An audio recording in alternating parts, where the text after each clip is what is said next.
pada kita pada hari ini, Allah tetapkan pada hari-hari selanjutnya. Ya. Perlu kita berdoa karena hati kita ini ya sering berbolak-balik.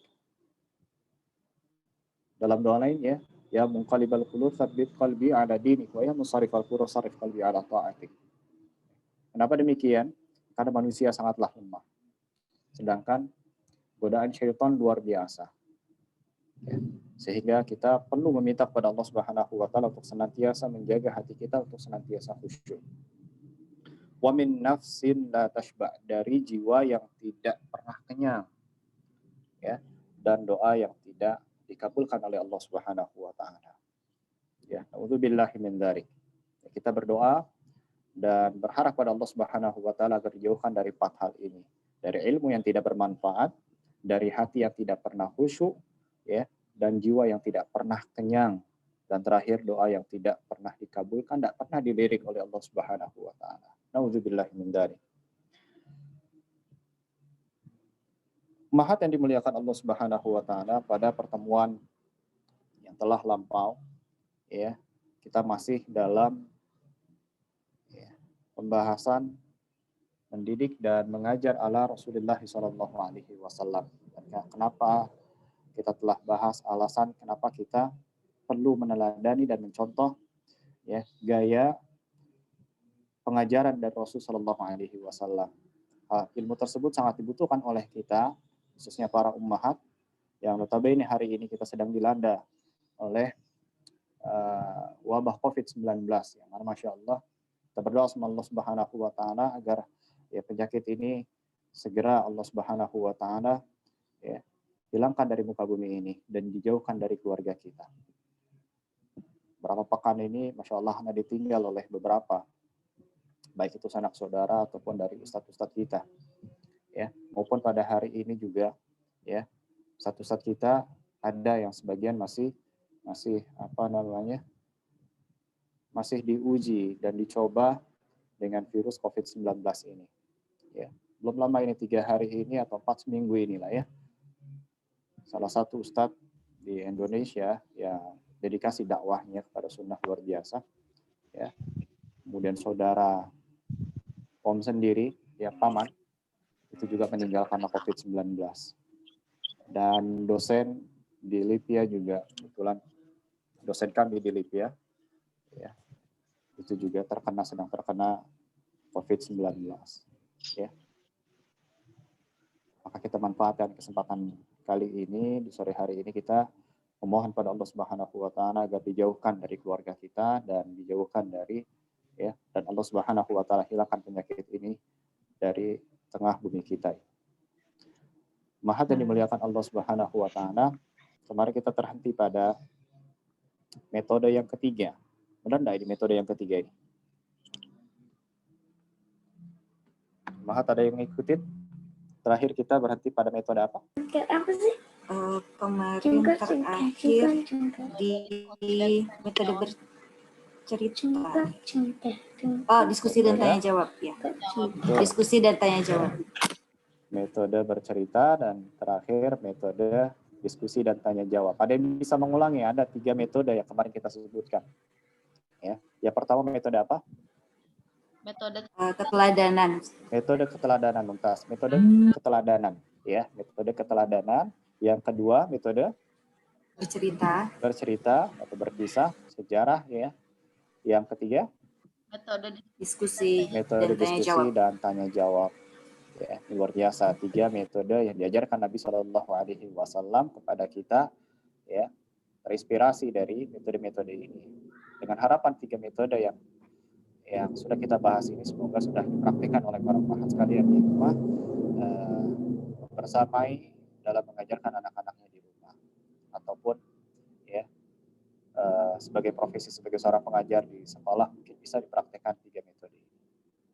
Selanjutnya, umat yang dimuliakan Allah Subhanahu wa taala, kita akan melanjutkan kajian kita yaitu metode mempraktekkan, ya, mempraktekkan sesuatu atau dengan bahasa lain metode demonstrasi dan eksperimen. Ya, metode demonstrasi dan eksperimen.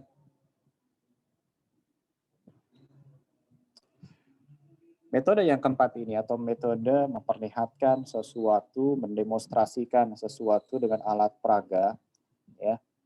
Ini merupakan salah satu metode yang pernah dipakai oleh Rasul Shallallahu Alaihi Wasallam dalam mengajarkan para sahabatnya. Ya. Cara ini beliau terapkan dengan menunjukkan atau mendemonstrasikan sesuatu yang menjadi objek pembahasan kehadapan para sahabat ridwanullahi alaihim ajmain. Ya. Metode ini sangat menarik sekali, ya. Sangat menarik dan untuk menarik perhatian para peserta didik atau anak-anak kita yang kita ajarkan, ya. Lebih tergugah untuk memperhatikan apa yang sedang kita ajarkan dengan metode demonstrasi dan eksperimen ini. Metode demonstrasi dan eksperimen ini, ya, lebih mempermudah para anak didik untuk memahami materi-materi yang sedang kita ajarkan. Ya. Metode demonstrasi mungkin sudah tidak asing, ya, tidak asing di tengah-tengah kita. Metode demonstrasi memperagakan sesuatu alat, ya, objek di hadapan para peserta didik atau anak-anak kita. Atau dengan kata lain, metode demonstrasi dimaksudkan sebagai salah satu kegiatan, ya, memperlihatkan suatu gerakan atau proses kerja sesuatu. Ya.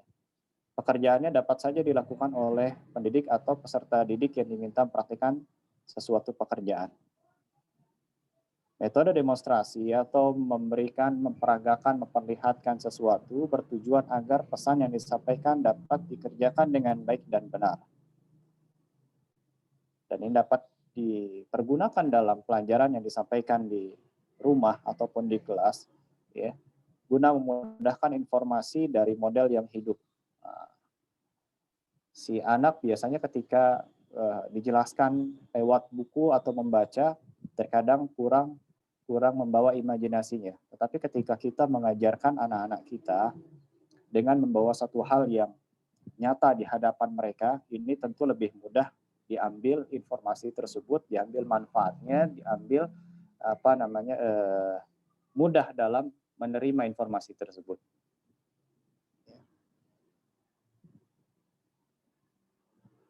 Nah, dalam metode ini Rasulullah SAW terkadang menggunakan alat-alat atau benda-benda yang ada di lingkungan sekitar. Dan kadang beliau memanfaatkan anggota tubuh beliau. Hal ini ditampakkan oleh Nabi SAW, digunakan oleh Rasulullah SAW di hadapan para sahabatnya, agar para sahabat memahami materi, ya, pelajaran yang disampaikan oleh Rasulullah SAW. Kita langsung pada contohnya, ya. Bagaimana sih kemudian Rasulullah SAW mengajarkan para sahabatnya dengan metode pengajaran demonstrasi atau memperlihatkan sesuatu. Dari sahabat Abdullah bin Mas'ud radhiyallahu taala anhu, ia berkata, "Khattana Rasulullah sallallahu alaihi wasallam khattan, thumma qala hadza sabilullah." Ya. Ini contohnya, ya. Sebuah hadis yang dibawakan oleh sahabat Abdullah bin Mas'ud radhiyallahu taala anhu, bahwasanya Rasulullah SAW membuat sebuah garis lurus bagi kami. Hadis ini masyhur sebenarnya di kalangan di kalangan kita, karena hadis ini sering disampaikan oleh para asatidzah kita, ya, khususnya ketika para asatidzah menjelaskan tentang akidah dan manhaj. Gitu, ya. Khatta lana Rasulullah SAW khattan, tsumma qala hadza sabilullah. Rasulullah SAW membuatkan sebuah garis, ya. Jadi diajak tuh para sahabatnya, ya, diperlihatkan oleh Rasulullah SAW, kemudian diambil, ya, sebuah alat, kemudian digariskan, ya, digariskan hadza sabilullah, garis lurus, kemudian dijelaskan oleh Nabi. Setelah digambarkan, dijelaskan hadza sabilullah, setelah garis lurus ini adalah jalan Allah Subhanahu wa taala. Kemudian beliau membuat garis lain pada sisi kiri dan kanan garis tersebut. Ya, dari garis lurus ini setelah Rasulullah Shallallahu Alaihi Wasallam menyampaikan, ya ini adalah garis lurus ini adalah jalan Allah Subhanahu Wa Taala. Kemudian Rasulullah SAW ya kembali menggaris kanan dan kiri. Wahadhihi subul, kata beliau. Nah, yang ini adalah jalan-jalan yang banyak sekali nanti. Pada setiap jalan ada syaitan, yad'u lahu. Ya, fi kulli sabirin syaitanun yad'u lahu. Garis yang digariskan oleh Rasulullah SAW ke kanan dan kiri ini dijelaskan ini adalah garis-garis ya di mana syaitan mengajak kepada jalan-jalan tersebut. Ya. Kemudian Rasulullah SAW membacakan sebuah ayat dalam surat Al-An'am, Inna hadza sirati mustaqiman fattabi'uhu wa la tattabi'us subula fatafarraqa bikum an sabili. Ya. Dan bahwa yang kami perintahkan ini adalah jalanku yang lurus, maka ikutilah. Nah, seperti tadi yang dijalankan tadi ya, ini garis lurus. Ini adalah ini adalah jalannya Allah Subhanahu wa taala, sebuah kebenaran. Ketika kita meneliti sebuah jalan di mana jalan tersebut adalah jalan Allah Subhanahu wa taala, garisnya lurus, maka ketika dalam memperjalani ya hal tersebut itu banyak sekali jalan-jalan kanan dan kiri menggoda manusia untuk ya menggoda manusia, syaitan menggoda manusia untuk tidak lagi istiqamah, tidak lagi berjalan pada jalan tersebut, ya, tergoda untuk ke kanan dan ke kiri. Maka kata Rasulullah, Inna hadza sirati mustaqima. Ini adalah jalanku yang lurus, kata Allah Subhanahu wa taala surat Al-An'am. Fattabi'u, maka ikutilah jalan lurus ini. Wala tattabi'us subula fatafarraqa bikum an sabila. Dan jangan kalian mengikuti jalan ke kanan dan ke kiri, karena jalan tersebut mencerai-beraikan kamu dari jalan Allah Subhanahu wa taala. Ya, ini adalah salah satu contoh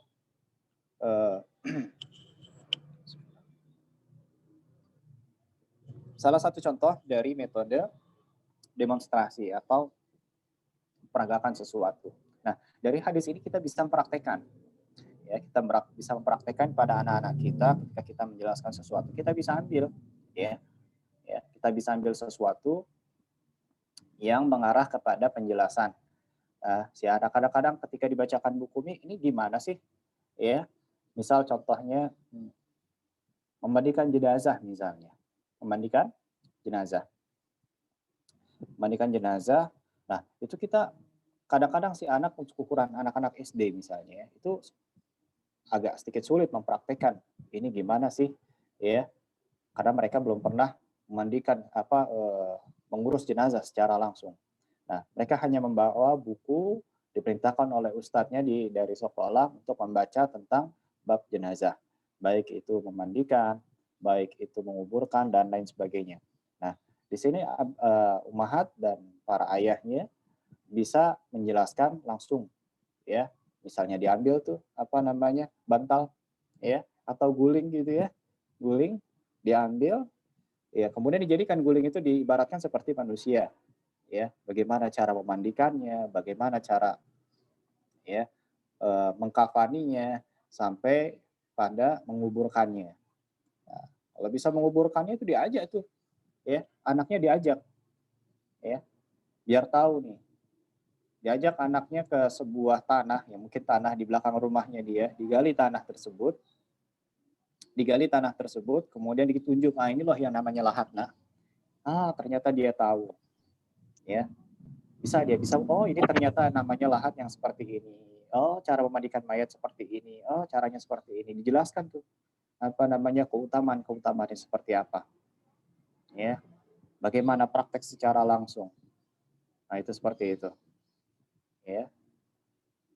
Nah, dulu waktu kita di pesantren juga demikian, ya, karena kita di pesantren mungkin tidak terjun langsung di masyarakat, ya, secara rutin gitu ya, karena kita berada di pesantren ya, sehingga kita untuk melihat hal-hal yang seperti itu agak sedikit sulit untuk dicerna ya, lahat kayak gimana sih modelnya gitu kan ya, dipraktekkan oleh ustadz kita ya. Kadang minjem teman kita, yaitu kadang-kadang kalau teman kita mau ya kita praktekkan dia, jadi agar dia juga tahu, oh ternyata seperti ini jadinya gitu ya.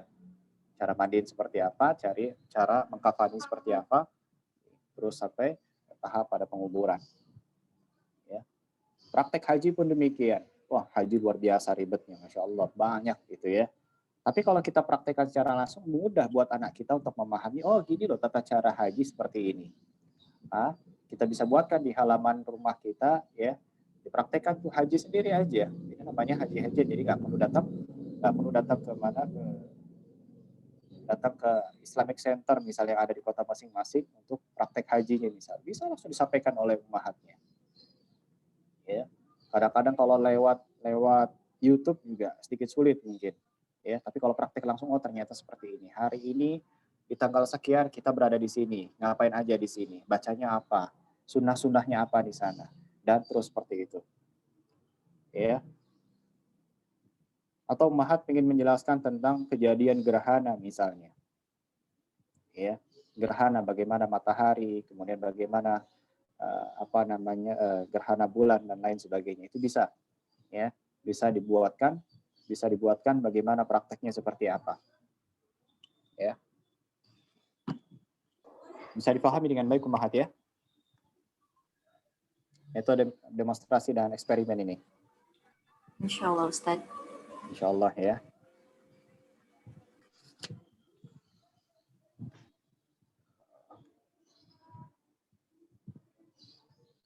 Jika ada yang ingin penjelasan misal-misal lebih dari hadis-hadis Rasulullah SAW, silakan bisa merujuk kepada sebuah kitab yang sudah sebelumnya oleh panitia MSC sudah membagikannya di resume ya, mendidik dan mengajar ala Rasulullah. Nah, iya sebentar ya, kajian dulu ya. Nah, mendidik dan mengajar ala Rasul Shallallahu Alaihi Wasallam, di sana disebutkan ada beberapa hadis ya. Nah, maha yang dimuliakan Allah Subhanahu Wa Taala. Selanjutnya, metode yang kelima yang Rasul Shallallahu Alaihi Wasallam mempraktekkan pengajaran ini di hadapan para sahabatnya adalah metode pembelajaran secara gradual gitu ya. Karena kurang pasti di bahasa Inggrisnya ini. Bacanya gradual atau gradual. Ya. Di antara metode yang tadi telah kita bahas, ada satu metode yang cukup menarik untuk kita praktekkan, yaitu metode gradual. Atau Rasulullah SAW menerapkan pengajarannya dalam skala prioritas, ya, mengajarkannya tidak langsung sekaligus, tapi berangsur-angsur, sedikit demi sedikit, pelan, ya, perlahan demi perlahan. Materi yang disampaikan oleh Nabi Shallallahu Alaihi Wasallam disampaikan secara perlahan. Ya. Hal tersebut bertujuan agar lebih mudah difahami dan menancap lebih kuat dalam ingatan kita. Ya. Kalau materi berbeda kita pada hari ini luar biasa, ya, sehingga materinya yang disampaikan dan diterima oleh kita sekaligus, hilangnya pun sekaligus. Nah, itulah bedanya metode kita dengan metode para sahabat di zaman dahulu, sehingga kualitas keilmuan kita ya sangat jauh dibandingkan para sahabat Nabi Shallallahu Alaihi Wasallam. Ya, kita pinginnya kalau pingin belajar, pinginnya cepat-cepat, gitu kan ya. Pingin kajian, semuanya diambil. Maka ada istilah Sunda, Anda pernah mendengar itu istilah Sunda? Apa itu? Kalau ngambil sesuatu pakai sikut, apa bahasa Sundanya ini? Ngarawu kusiku, Ustaz. Gimana? Karuwo? Ngarawu kusiku. Gitulah ya. Anda udah jadi orang Depok soalnya, bukan orang Bandung lagi, jadi lupa gitu-gituan ya. Itu diambil pakai sikut. Nah, kira-kira kalau mengambil sesuatu dengan sikut, dapatnya apa? Sedikit, gitu kan? Maka dalam konsep pengajaran atau konsep belajar dalam agama kita ini, itu luar biasa sebenarnya. Sudah dipraktekkan Nabi Shallallahu Alaihi Wasallam dan para sahabatnya, ngajarinnya pelan-pelan, diambil secara prioritas, ya, nggak langsung sekaligus diambil, ya. Maka dalam sebuah athar, barang siapa yang mengambil itu satu blok gitu ya, ambilnya semuanya sekaligus, maka hilangnya pun sekaligus. Beda dengan orang yang benar-benar telaten, sedikit demi sedikit dia pahami dengan baik, dia praktekkan ilmu yang dia pelajari, ya, itu berbeda dengan orang yang belajarnya sekaligus, ya, hilangnya sekaligus. Nah, satu potret dari pengajaran Rasul Shallallahu Alaihi Wasallam yang diajarkan para sahabatnya dengan metode gradual ini atau metode secara memilih secara prioritas, mana yang dibutuhkan oleh para sahabat Nabi Shallallahu Alaihi Wasallam, mana yang sekiranya bisa dipraktekkan dan dibutuhkan sangat sekali oleh para sahabat ketika itu. Telah disampaikan Nabi Shallallahu Alaihi Wasallam dan diajarkan dengan cara pelan, perlahan, angsur demi angsur, sedikit demi sedikit. Ya, sebuah hadis Nabi Shallallahu Alaihi Wasallam yang dibawakan oleh sahabat Jundub bin Abdullah radhiyallahu taala anhu. Ya. Dan hadis ini merupakan hadis konsep dalam belajar anak-anak. Ya. Hadis ini menjadi teori sangat mahal sekali yang harusnya dipraktekkan pada sistem pendidikan kita pada hari ini. Ya. Sistem pendidikan kita hari ini sudah luar biasa. Saya bingung ini sebenarnya. Kalau kita berbicara masalah kurikulum ini, bingung mau diarahkan kemana anak-anak kita. Karena yang dikejar itu banyak. Ya, yang dikejar banyak, yang hasilnya pun tidak tahu arahnya kemana. Ya. Dan salah satu korbannya adalah saya pribadi. Gitu ya. Ketika kita belajar waktu SD dulu, ya, itu segala dipelajarin. Itu Masya Allah. Ya.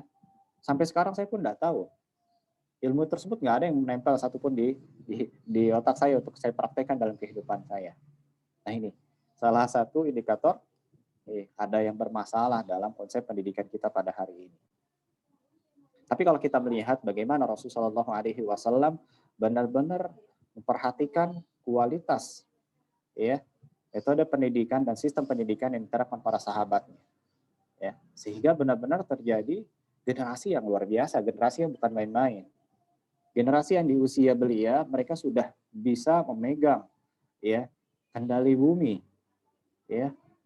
Ketika Rasulullah SAW membutuhkan seorang ahli, maka Rasulullah SAW memiliki di kalangan para sahabatnya itu lengkap di usia belia,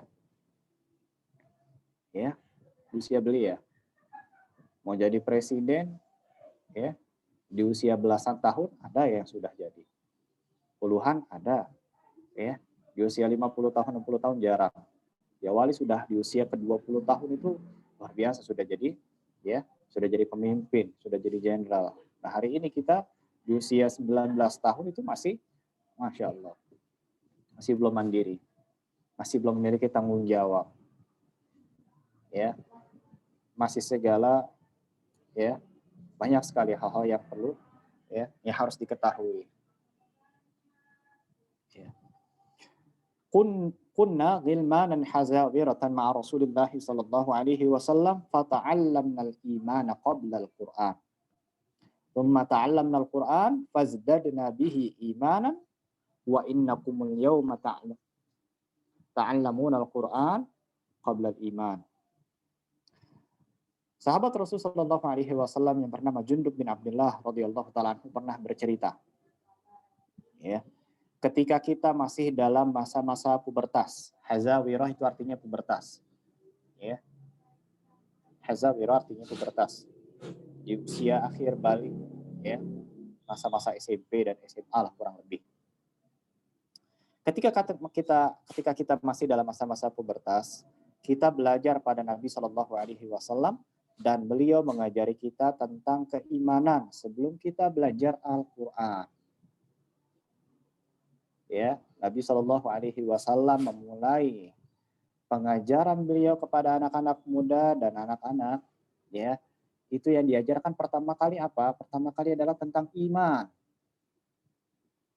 Tentang iman sebelum Rasulullah Shallallahu Alaihi Wasallam atau sebelum para sahabat belajar tentang Al-Quran, mendalami tentang Al-Quran, menghafal Al-Quran. Maka sebelum mereka menghafal dan sebelum lebih jauh ya, belajar Al-Quran, maka beliau Rasulullah SAW mengajarkan tentang iman dan para sahabat menikmati pengajaran yang disampaikan oleh Rasulullah SAW tentang keimanan tadi.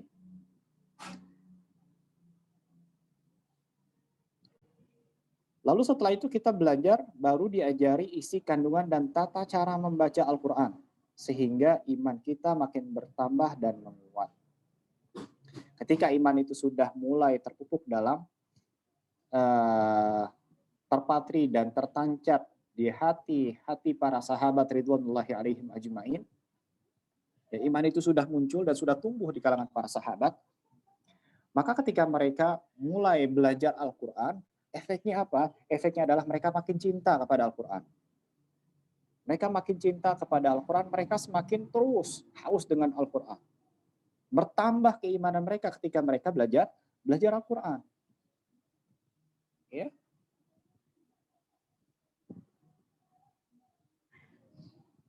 Tsumma ta'allamna al-Qur'an faznadna bihi imana. Kemudian kita mempelajari Al-Quran, maka bertambahlah tuh keimanan tuh. Setelah kita belajar Al-Quran, kata para sahabat ridwanullahi alaihim ajma'in.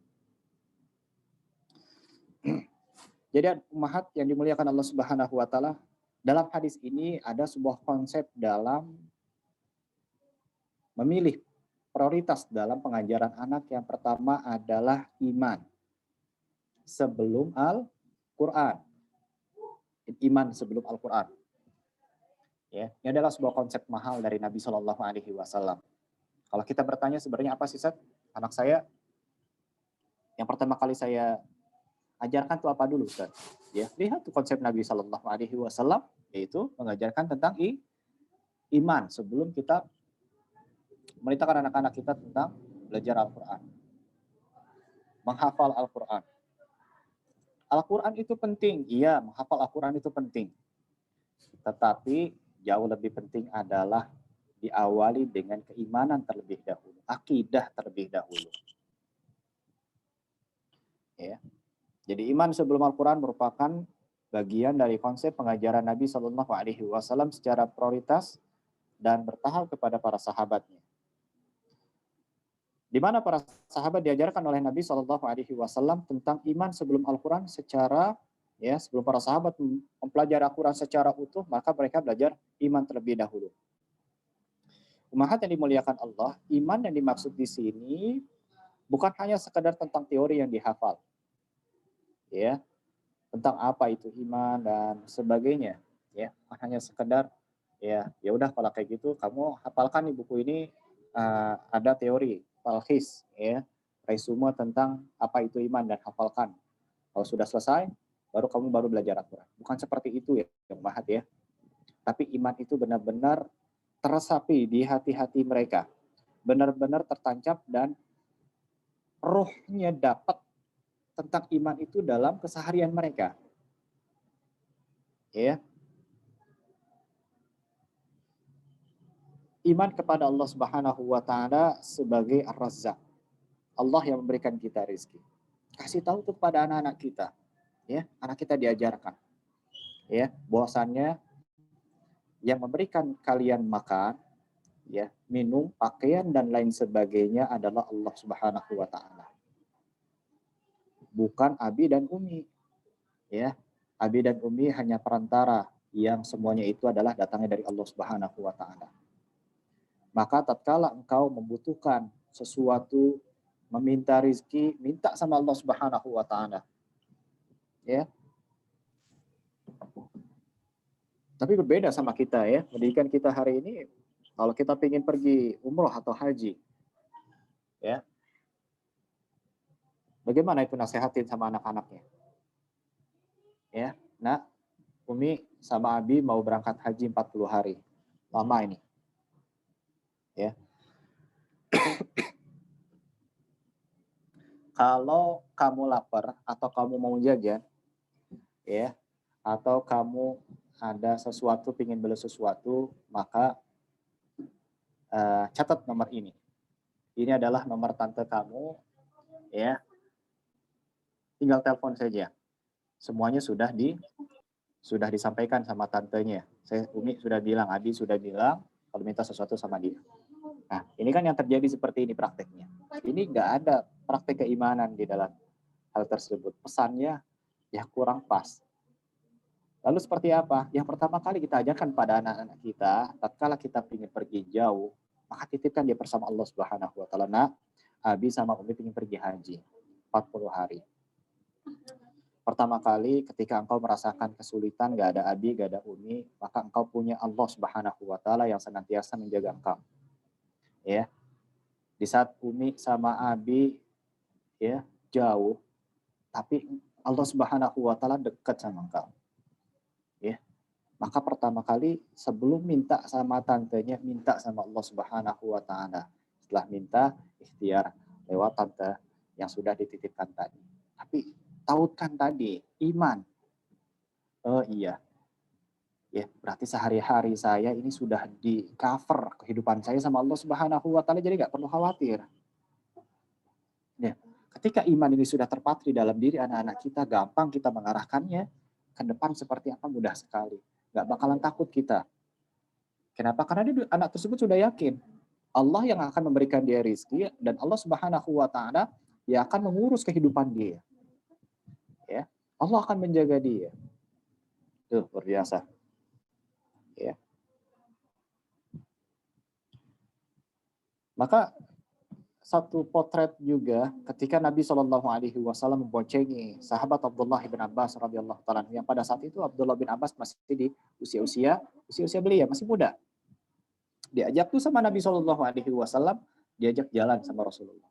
Ya, kalau kita ya, kita sama anak kita lagi jalan-jalan pagi lah, gitu ya. Lagi jalan-jalan pagi atau satu momen lagi nganterin anak kita pagi atau menjemput anak kita. Ya, disitulah ada kita dan anak kita. Nabi Shallallahu Alaihi Wasallam nggak bertanya tuh sama Abdullah bin Abbas, ya, Abdullah, ya, hafalkan sekian juz, ya, kamu harus hafal A, B, C dan D, ya. Tapi momen tersebut digunakan oleh Nabi Shallallahu Alaihi Wasallam, ya, adalah dengan pesan-pesan keimanan. Ya.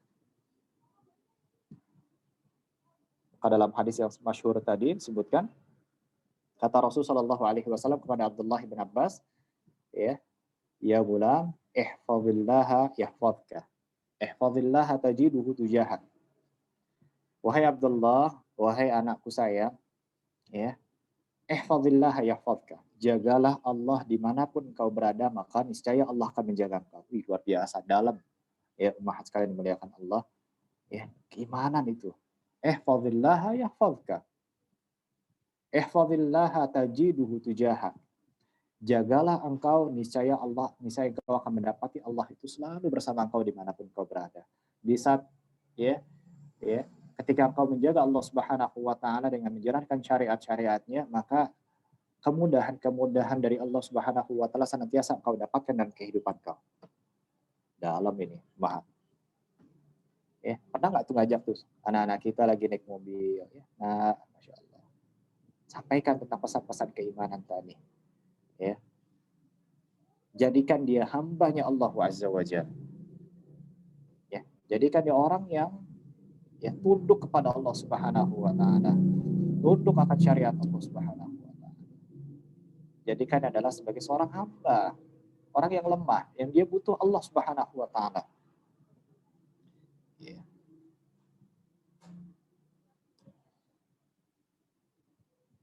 Tapi di samping lain, ya, prakteknya setelah kita memberikan keimanan tadi, kita sampaikan hafalan sekian, tapi secara prioritas, ya, hafalan Al-Quran itu penting, tapi akan jauh lebih penting materi tentang keimanan tadi. Ya, jangan sampai kita perintahkan anak-anak kita untuk menghafal Al-Quranul Karim, untuk belajar Al-Quranul Karim, tapi kita lupa pesan-pesan keimanan tadi. Ya, lupa tentang pesan-pesanan, ya, pesan-pesan keimanan tadi. Sebelum baca Al-Quran, ya, anak-anak kita dikumpulin tuh. Nah, kita menghafal Al-Quran, kita belajar Al-Quran, tapi sebelum belajar Al-Quran, Umi ingin sampaikan sesuatu. Ya, kita akan belajar Al-Quran. Tahu nggak sih, ternyata Al-Quran itu, kalau kita cinta dan kita baca Al-Quran itu, ya, Allah Subhanahu wa Ta'ala akan berikan kita pahala loh. Ya. Kita akan dikasih oleh Allah Subhanahu wa Ta'ala setiap hurufnya itu 10 kebaikan. Ya. Banyak-banyak kita baca Al-Quran nih. Kita harus ikhlas nih baca Al-Quran nih. Ya. Kenapa? Oh, Masya Allah, kita udah dapat surat Al-Fatihah saja, kita baca tuh. ya surat An-Naba yang dihafalkan anak-anak kita, ya 10 ayat atau 5 ayat diulangi sekian 10 kali, Masya Allah pahalanya ya ternyata, Masya Allah. Nah itu kaitkan dengan pahala, kaitkan dengan keimanan, kaitkan dengan ketika mereka baca sesuatu mereka mendapati ya benefit-benefit ukhrawi, benefit-benefit pahala. Dari situ mereka mengimani Allah Subhanahu wa taala. Mereka tambah cinta tuh sama Allah ketika mereka baca Al-Qur'an, mereka tambah cinta sama Allah Subhanahu wa taala. Wah, kalau gitu pengen jadi hafiz Quran nih. Wah itu. Kenapa? Ketika mereka pengen hafiz Quran dilandasi dengan keimanan kepada Allah Subhanahu wa taala. Ya. Tahu nggak ketika kita baca Al-Qur'an, kita cinta sama Al-Qur'an, ya. Sesungguhnya Allah Subhanahu wa taala memiliki ya satu keluarga dan orang dekat di muka bumi ini. Siapa? Mereka adalah ahli Quran. Ya. Al-Quran akan datang di hari kiamat sebagai syafi'an li ashabihi, sebagai memberi syafaat rekomendasi. Kita ini butuh nanti di hari kiamat. Ya. Butuh kita rekomendasi itu. Di saat ustadz kita, di saat ibu kita, orang-orang soleh gak kenal kita tuh. Tapi kita butuh rekomendasi. Siapa rekomendasi kita? Al-Quranul Karim. Akan datang kepada mereka-mereka yang cinta dan setia kepada Al-Quran. Makin bertambah mereka. Ini belum belajar belum menghafal, ya. Mereka belum baca tafsirnya dan lain sebagainya. Tapi ditancapkan dulu, ditumbuhkan nilai keimanan pada Allah Subhanahu wa taala. Ya. Ketika mereka sulit, ya. Anak kita wajar namanya anak-anak, ya. Baca Al-Qur'an pasti ada merasakan namanya kesulitan di dalam proses tadi, ya. Tapi ketika kita tanamkan pada anak-anak kita, nah, tahu nggak sih?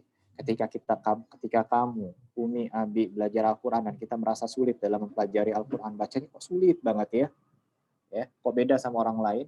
Sesungguhnya Allah Subhanahu wa taala mencatat segala kesulitan yang kita hadapi dalam membaca Al-Quran Karim. Ya. Walladzi yatata'ta, ya. Dan siapa yang terbata-bata membaca falahu ajran, ya, pahalanya 2 kali tuh.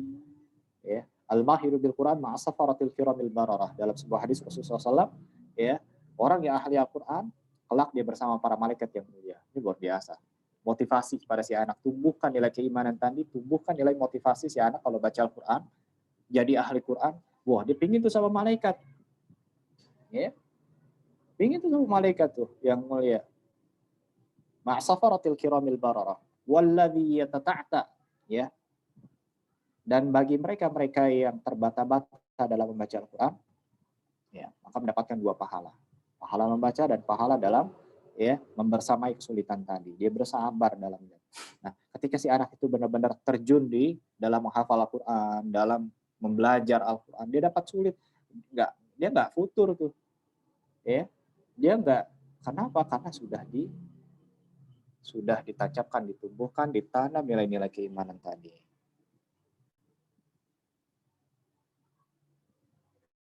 Ya.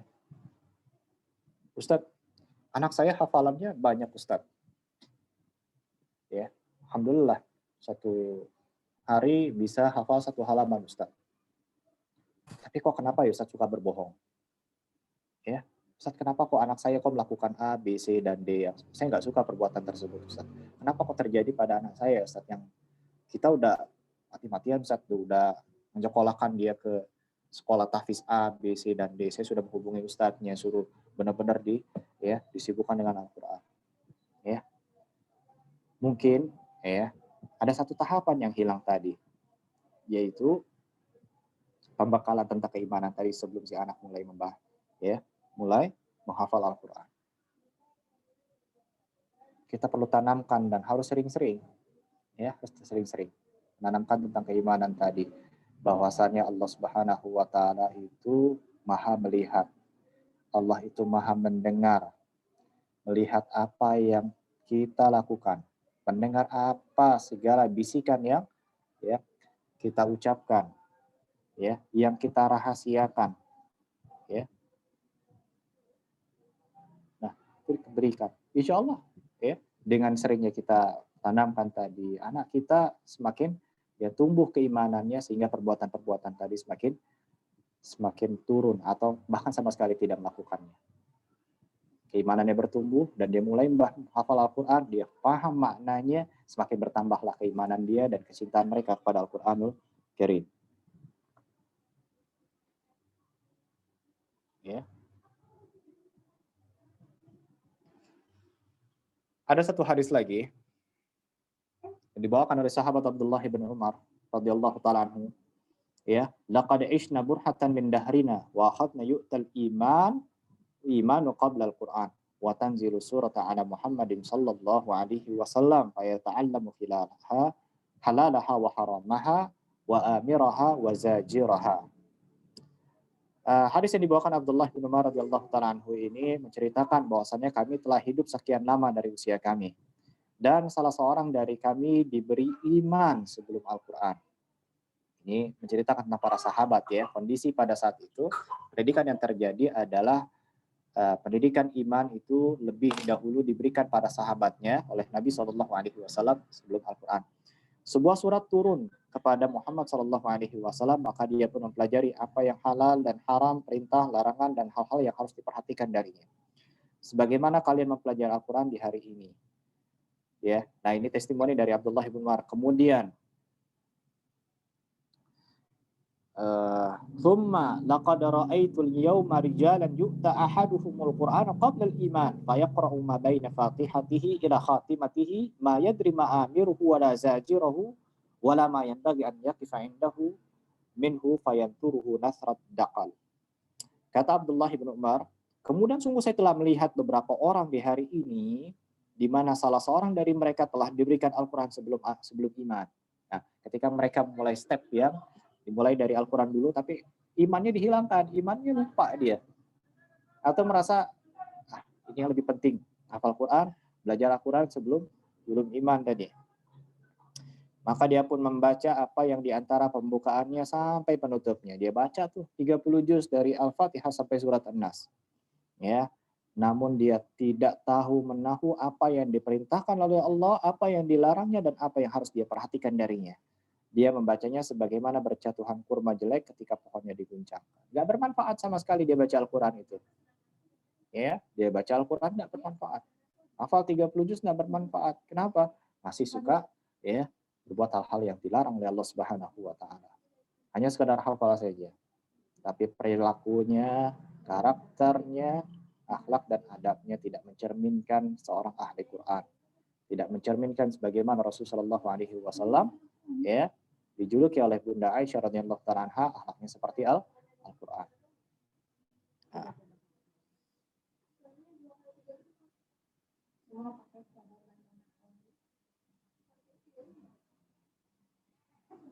Nah, ini juga testimoni dari Hudzaifah bin Yaman radhiyallahu taala anhu.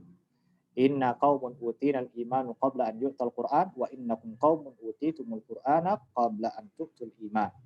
Kata sahabat yang mulia Hudzaifah bin Yaman, sesungguhnya kami para sahabat adalah kaum yang telah diberi iman sebelum kami diberi Al-Quran. Artinya diajarkan iman terlebih dahulu oleh Nabi SAW sebelum diajarkan Al-Quran. Sedangkan kalian adalah kaum yang diberi Al-Quran sebelum kalian diberi iman. Ya, sehingga yang terjadi apa?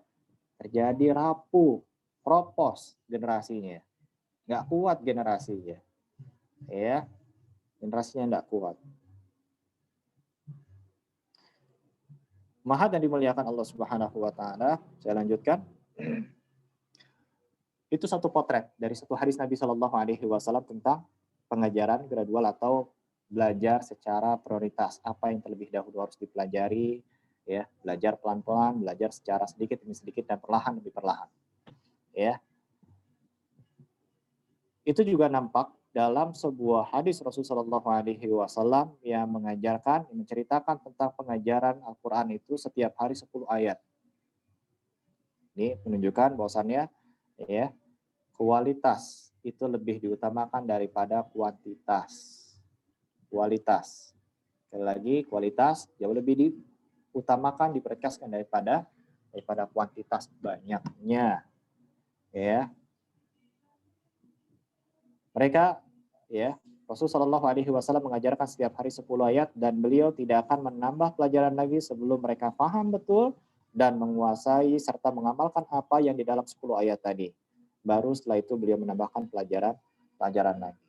Ini testimoni dari para sahabat radhiyallahu alaihim ajmain bagaimana guru mereka Rasulullah SAW mengajarkan mereka dengan perlahan-lahan, ya, pelan demi perlahan, namun kualitasnya dikejar. Begitu pula terjadi di dalam Al-Quranul Karim tentang pensyariatan larangan khamar. Kita sudah mengetahui ya, larangan khamar itu terjadi berapa kali?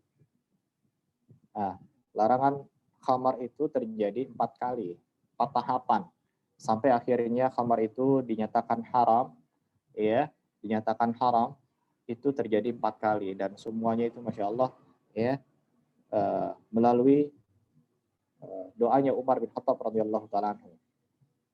Pertama dalam surat An-Nahl di ayat ke-67, ya. Kemudian selanjutnya di surat Al-Baqarah, ya. An-Nahl, wa min thamaratin nakhil wala nabi tattakhiduna minhu saqaran wa rizqan hasana inna fi dzalika la ayatan liqaumin yaqilun. Dan dari buah kurma dan anggur kamu membuat minuman yang memabukkan dan rezeki yang baik, ya. Sungguh pada yang demikian itu benar-benar terdapat tanda kebesaran bagi orang-orang yang mengerti. Ya. Khamar itu diambil dari apa? Bisa diambil dari kurma dan bisa diambil dari anggur. Ya, terjadi fermentasi tadi. Ya, taruh sekian lama, disimpan, ya, kemudian jadilah minuman-minuman yang memabukkan. Namun pada tahapan yang pertama ini, ya, tidak langsung diharamkan. Kemudian ayat kedua turun dalam tahapan syarat larangan khamar Al-Baqarah ayat 219. Yas'alunaka 'anil khamri wal maisir qul fihima itsmun kabir wa manafi'u lin-nas wa itsmuhuma akbar min naf'ihima. Wa yas'alunaka madza yunfiquna qulil 'afw kadzalika yubayyinullahu lakumul ayati la'allakum tatafakkarun. Tahapan kedua Allah Subhanahu wa taala berfirman, mereka menanyakan kepada Muhammad tentang khamar dan judi. Katakanlah pada keduanya terdapat dosa besar dan beberapa manfaat bagi manusia.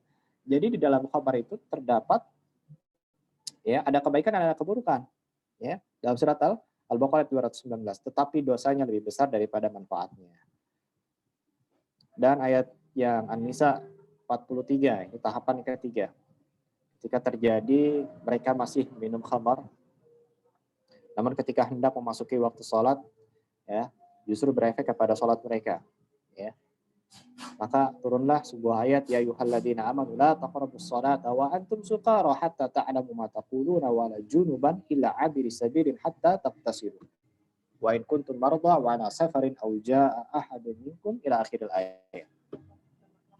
Wahai orang-orang yang beriman, jauhilah, ya, jangan dekat-dekat sholat. Wa antum sukara, dan kalian dalam kondisi sukara, dalam kondisi ya mabuk. Hatta ta'lamu ma taqulu, sampai kapan? Sampai kalian mengetahui apa yang kalian bicarakan, apa yang kalian ucapkan. Wala junuban illa 'abiri sabilin hatta taghtasilu. Ini tahapan yang ketiga. Dan yang tahapan yang ketiga, ya, ketika Umar bin Khattab radhiyallahu taala anhu melihat masih banyak orang-orang yang kemudian ini efeknya nggak benar, efeknya nggak bagus nih bagi mereka minum khamar, masih terjadi di antara kaum muslimin pada saat itu. Ya, sholatnya nggak benar nih jadi, ya. Akhirnya lah turun sebuah ayat yang di situ benar-benar mengharamkan khamar secara mutlak. Ya ayyuhalladzina amanu innamal khamru wal maisir wal ansab wal azlam rijsun min amali syaitani fajtanibuhu la'allakum tuflihun. Ya, wahai orang-orang yang beriman, sesungguhnya minuman keras, berjudi, ya, berkurban untuk berhala dan mengundi nasib dengan anak panah adalah perbuatan keji dan termasuk perbuatan syaitan. Fajtanibu, maka kalian hindari jauh-jauh. Di sini menunjukkan tentang pengharaman khamar. Ya. Mahat yang dimuliakan Allah Subhanahu wa taala, dalam hadis lain juga menunjukkan tentang pentingnya kita mengajarkan pada anak-anak kita materi secara prioritas. Ya, apa yang terlebih dahulu yang mereka butuhkan, ya. Sebelum ya mereka mempelajari hal-hal yang lain yang sifatnya mubah. Yaitu adab sebelum ilmu. Itu juga konsep dalam pendidikan Islam, ya. adab sebelum ilmu, sehingga tidak terjadi ya ilmu mereka banyak namun adabnya kepada orang tua, adab kepada Allah, adab kepada Rasulullah, dan adab kepada sesama makhluknya itu jauh dari apa yang sudah mereka pelajari. Kenapa demikian? Karena adab tidak menjadi prioritas di masa-masa usia belia mereka. Mereka diminta untuk belajar hafal A, B, C, D, ya, hafal hadis sekian ribu, sekian ratus, namun mereka tidak pernah diajarkan tentang adab.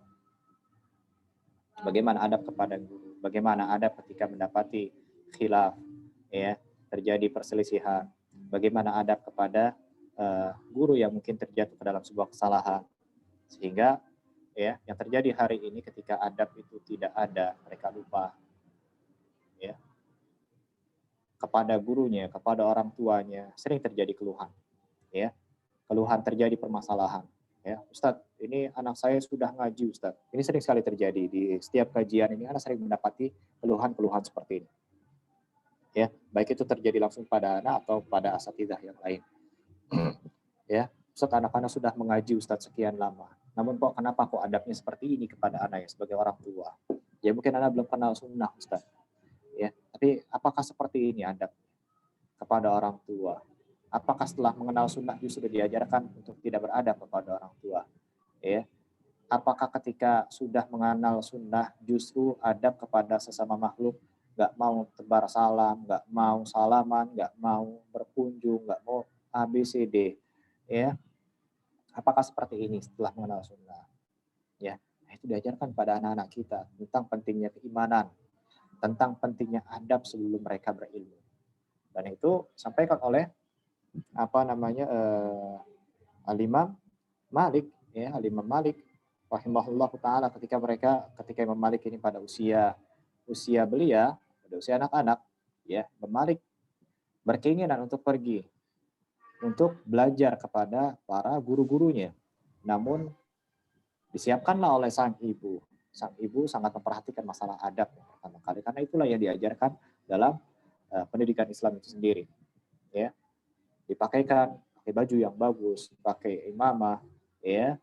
Kemudian diberikan nasihat, ya, idhab ila Rabi'atur Ra'i, ya. Pergilah kamu kepada guru Murabi'ah, ya, dan ambil adabnya sebelum engkau belajar ilmu darinya. Bagaimana perhatian para ulama-ulama yang lain pun demikian, ya. Mereka memprioritaskan tentang adab sebelum mereka belajar ilmu. Anda yang pelajari 30 tahun adab dan 20 tahun tentang ilmu. Kenapa kok Ustaz seperti itu, Ustaz? Iya, ternyata bil adabi tafhamul ilma.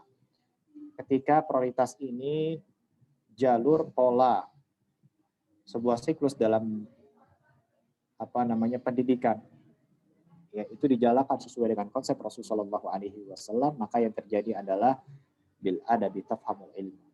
Ya, dengan adab anak tersebut kita akan mudah dalam menerima ilmu. Kita akan paham ilmu itu dengan mudah. Wallahu taala alam bisawab. Kita hanya bisa mengambil dua pengajaran saja ini, ya, dua metode saja pada kesempatan sore hari ini. Tapi semoga dengan dua metode ini kita nggak bisa sampaikan 40-nya ya, atau sekian banyak dari metode-metode yang digunakan oleh Rasulullah SAW mengajarkan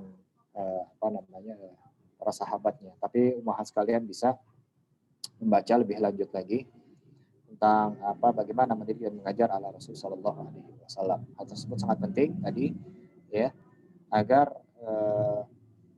kita memiliki variasi dan menambah keilmuan kita tentang pengajaran tadi.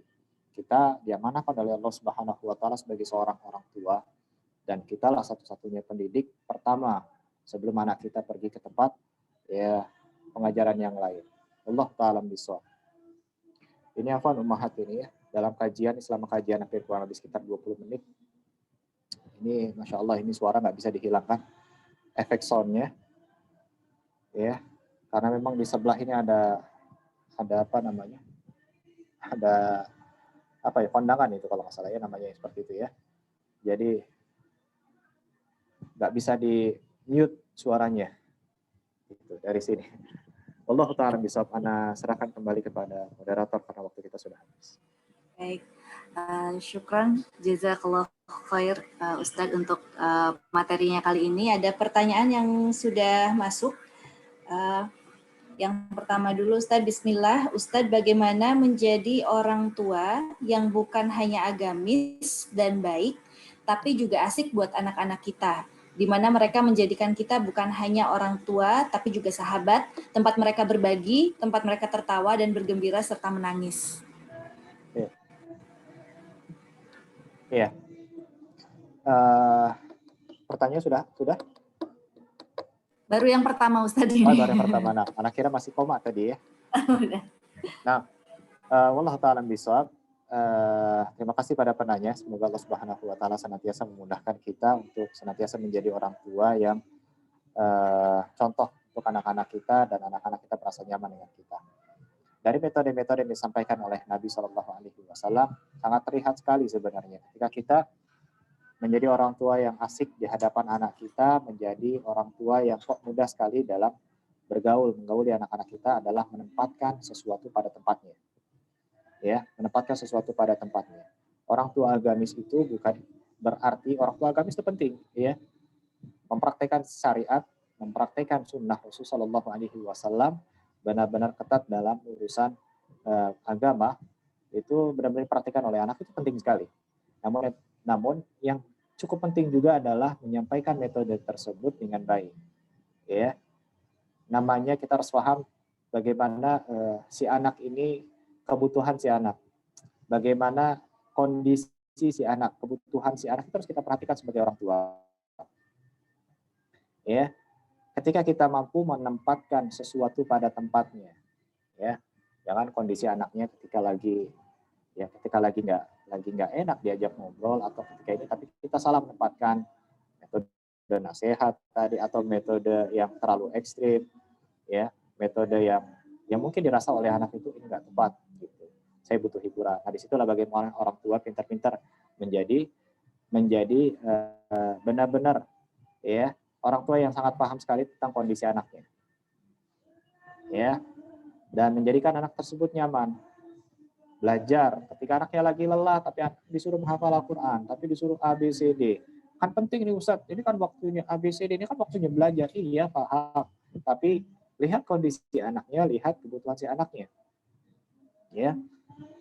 Anaknya lagi, ya, mungkin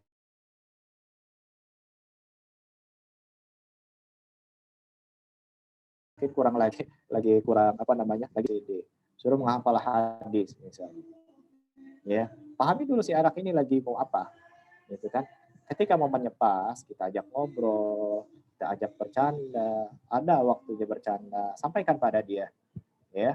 Nah, kita ada waktunya lagi bercanda, ada waktunya lagi serius, ada waktunya lagi makan, ada waktu itu. Tapi bagaimana orang tua bisa masuk ke dalam setiap kondisi si anak tadi, ya, dengan menerapkan hal-hal yang sifatnya bermanfaat untuk dia. Yang tadi bersifat tentang keimanan, tentang adab, gitu ya. Allah ta'ala bisa. Jadi orang tua harus lebih cerdas dan harus lebih paham. Kadang sebagai orang tua inginnya difahami dan tidak mau memahami. Ya, saya orang tua harusnya seperti ini, tapi nggak paham si anaknya maunya seperti apa. Ini harus penting. Ya, bagaimana Rasulullah SAW juga sangat penting memperhatikan hal ini. Ya, si Nabi SAW tidak menyampaikan satu nasihat, ya, dipukul rata satu nasihat tersebut untuk setiap orang-orang yang datang kepada beliau. Ya, sebagai contoh misalnya ada seorang sahabat meminta, ya, nasihat kepada beliau. Namun disampaikan dengan jawaban yang berbeda-beda. Hal tersebut kenapa kok berbeda-beda? Ya, disampaikan karena menyesuaikan dengan kondisi para sahabat tadi. Ada yang suka marah, disampaikan tuh lah tok walakal jannah misalnya. Apa nasihat itu tersebut butuh buat dia. Nah, sama seperti itu kita praktekkan dalam anak kita, ya. Kita kondisikan anak tersebut sesuai dengan kondisi yang dia butuhkan. Allah ta'ala a'lam bishawab. Baik, syukuran atas jawabannya Ustadz. Pertanyaan yang kedua, saya memiliki anak laki-laki usia sekolah dasar. Dia terkadang meminta pelukan dari saya jika hendak melakukan satu kegiatan, Misalnya mau sekolah online, minta dipeluk dulu supaya fokus dan tidak ngantuk. Jika mau olahraga, minta dipeluk biar semangat. Mau tidur, biar tidur nyenyak dan mimpi indah. Apakah kebiasaan ini akan terus berlaku sampai dia besar? Jika iya, bolehkah pelukan yang bersifat suportif ini saya berikan? Iya.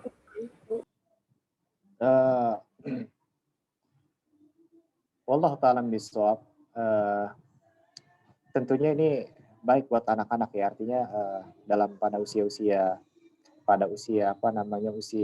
dini, usia anak-anak itu sangat membutuhkan pelukan orang tua, terutama pelukan dari pelukan dari sang ibu gitu ya. Itu menunjukkan kelemah lembutan, menunjukkan kasih sayang seorang ibu kepada anaknya gitu.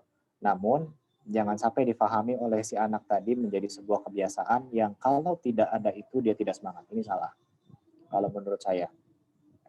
Ya. Sehingga kalau kayak gitu nanti yang repot ibunya sendiri. Gitu. Si anak jadi tidak mandiri. Tapi ketika ini disampaikan, ketika pelukan-pelukan tadi ya disampaikan, difahami dengan bertambah usianya si anak tadi, dia harus lebih mandiri, dia harus lebih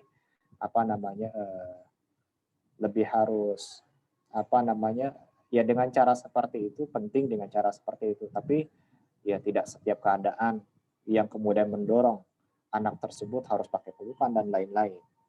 Ya. Ini wallah ta'ala bishawab, karena justru kalau seperti ini menurut saya nanti anaknya menjadi terlalu bergantungan dengan orang tuanya. Ya, saya nggak bisa, Ustadz, kalau nggak menghafalkan Al-Quran, saya harus dipeluk dulu sama ibu saya. Nah ini yang terjadi. Ya, maka dalam konsep Islam itu ya harus proporsional, ya, tidak berlebihan. Bagaimana caranya tadi? Ya, disampaikan pada si anak, pelukan itu penting, namun pada kondisi-kondisi tertentu, pelukan itu ya tidak harus segala sesuatunya harus diawali ritual dengan pelukan. Gitu. Ya, ini menurut saya wallahu ta'ala bishawab. Mungkin bisa ditambahkan kira-kira sampai usia berapa begitu Ustadz untuk bisa diajak berbincang langsung begitu? Ya, pastinya dalam kondisi-kondisi ya mungkin pada usia-usia balik seperti itu ya. Karena saya belum pernah menemukan model yang seperti ini dipraktekkan oleh Nabi Shallallahu Alaihi Wasallam dan para sahabatnya. Ini keilmuan saya terbatas sampai di situ. Cuman batas sampai usia si anak itu usia tamyiz ya, anak usia SD lah. Ketika sudah SMP dia harus sudah mandiri, sudah menanggung banyak beban, sehingga untuk ritual-ritual tadi ya akan semakin berkurang. Mungkin saya memahaminya pada usia-usia tertentu hal tersebut sangatlah penting untuk mendekatkan emosional seorang anak dengan ibunya. Tapi ketika sudah masuk ke usia tamyiz, ke usia balik gitu ya, usia SMP lah demikian, ya, maka bentuk kasih sayangnya bisa diekspresikan dengan cara yang lain, ya, dengan ciuman misalnya, gitu, dengan usapan, gitu ya, dengan lain-lain. Allah ta'ala bishawab. Syukran, jazakallah khair untuk jawabannya Ustadz. Untuk pertanyaan selanjutnya, Bismillah, barakallahu fiik Ustadz. Menerapkan keimanan pada anak harus bisa menerapkan pada diri sendiri dulu. Bagaimana cara agar bisa simultan? Karena sebagai orang tua pun saya masih belajar untuk menguatkan keimanan. Iya. Betul. Sebagai orang tua, ya, karena dalam sebuah kaidah, faqidu syai'i la yu'ti. Ketika kita tidak memiliki sesuatu, maka kita tidak bisa memberi. Gitu ya. Ketika keimanan kita tidak ada upaya untuk kita tumbuhkan, bagaimana kita mau menumbuhkan keimanan pada anak-anak kita? Kurang lebih seperti itu. Kita nggak punya ilmunya, bagaimana kita memberikan ilmu kepada anak kita? Iman kita nggak kuat, bagaimana berharap iman anak kita kuat? Ya. Nah, ini perlu dikuatkan keimanan kita dulu. Bagaimana caranya? Dengan cara belajar. Ya. Cara belajar akidah dengan baik. gitu ya. Akidah Asmaul Husna, datang pada para asatidzah, diskusi dengan mereka, belajar tentang akidah tadi, ya.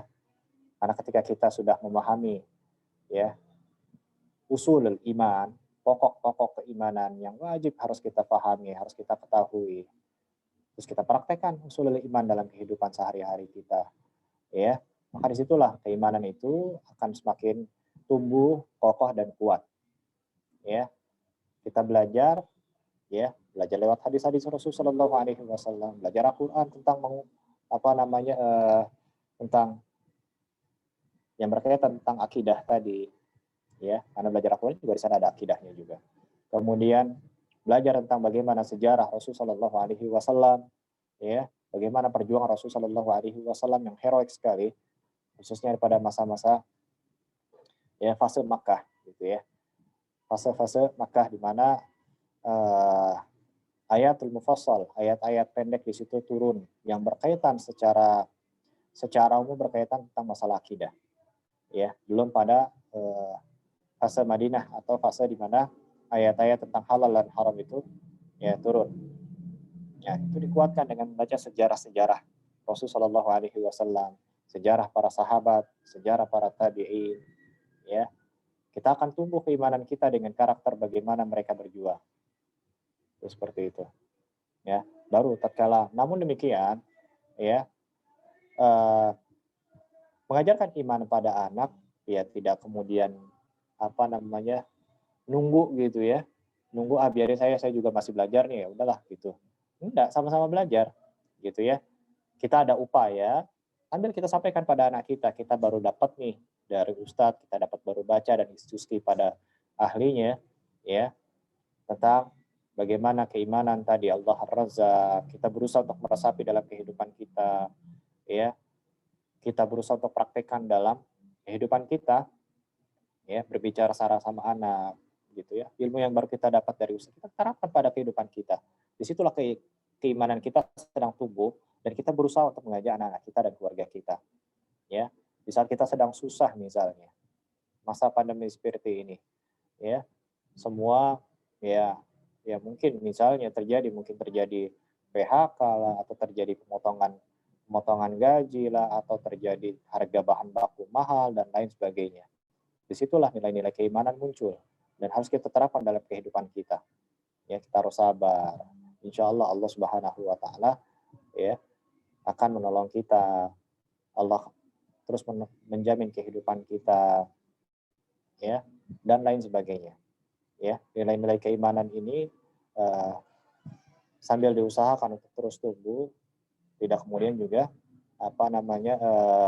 anak-anak kita dibiarkan begitu saja, gitu ya. Tapi seiring berjalan. Allah Ta'ala a'lam bishawab. Syukran wa jazakallah khair untuk jawabannya Ustadz. Satu pertanyaan terakhir yang masuk, bagaimana menyiasati agar anak tidak terbebani dengan kurikulum sekolah, Ustadz? Bagaimana anak agar tidak terbebani dengan kurikulum sekolah? Iya. Saya bingung kalau jawabnya kalau seperti ini ya. Karena memang kalau kurikulum kita ya memang muatannya memang sangat banyak. Ya. Iya tadi, ya, sampaikan pada anak kita tentang visi. Ya. Visi keluarga, visi dalam Islam. Ini penting ya, ini pelajaran penting. Ya. Baik. Ya, visi. Penanaman visi kepada si anak tadi. Anak ini mau jadi apa? Kita mau menjadikan anak ini seperti apa? Gitu ya. Kita mau jadikan dia A, B, C, dan D. Dan itu searah dengan pilihan dalam sekolah, menyekolahkan anak kita. Ya. Sekolah kita, tadi kita sudah belajar tentang keimanan, pentingnya pendidikan Islam, bagaimana konsep Rasulullah SAW. Ya kalau kita ingin cari yang seperti itu, ya cari sekolah yang model seperti itu. Jangan kemudian, wah kita ingin seperti ini, idealis gitu kan, ya ketika belajar visi kita bakal anak seperti ini. Namun ketika itu kita salah dalam menyekolahkan anak kita. Kita cari kurikulum yang ribet dan ya wah ini gimana? Gitu kan, visi penting. Jadi cita-cita penting.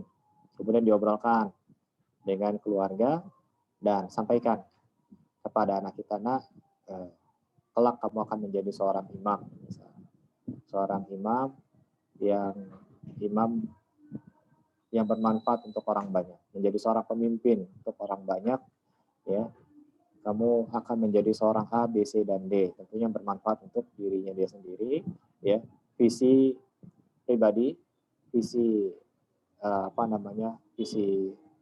visi secara luas gitu ya, yang mana visi tersebut nilai bermanfaatnya dirasakan oleh banyak orang. Nah, itu sampaikan, ya. Dengan sekolah tadi, ya berusaha untuk mencari sekolah yang diinginkan oleh visi dan misi orang tuanya tadi. Ketika tidak dapat, ya mau nggak mau kita harus mencari sekolah yang minimal ada arah kesananya ada, walaupun masih dikit, tapi nggak masalah, gitu ya. Kita masukkan sekolah tersebut dengan nilai-nilai prioritas tadi terus kita sampaikan, gitu. Kita sampaikan ilmu-ilmu ini sangat penting buat kamu, gitu ya. Ilmu-ilmu yang ini ABC tentang masalah akidah, Al-Quran, Al-Hadis, ini sangat penting buat kamu ke depan. Jadi prioritaskan yang ini. Yang lain terus kamu pelajari karena ini juga bisa bermanfaat untuk kamu ke depannya. Ya. Bagaimana kemudian dari kurikulum yang disampaikan tadi itu bisa dibuat enjoy oleh si anak tadi, ya, dibuat enak oleh si anak tadi, ya. Tentu ini teori ya, Umahat ya. Saya juga masih bingung ketika praktekan ini karena memang kondisi di lapangan khususnya berkaitan dengan kurikulum di Indonesia ini luar biasa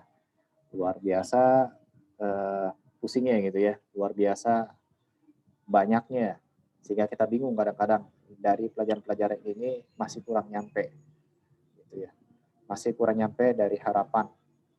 Wallahu ta'ala bishawab. Jadi pesan saya terakhir untuk yang pertanyaan yang kali ini adalah maksimalkan saja upaya dan dengan misi tadi itu tetap diterapkan. Ya, adapun pelajaran-pelajaran yang lain, ya diusahakan karena itu adalah bagian dari sistem, gitu ya. Allah Ta'ala alam bishawab. Syukran wa jazakallah khair atas jawabannya Ustadz, dan sudah habis pertanyaannya. Mungkin Ustadz penutup untuk kajian kali ini.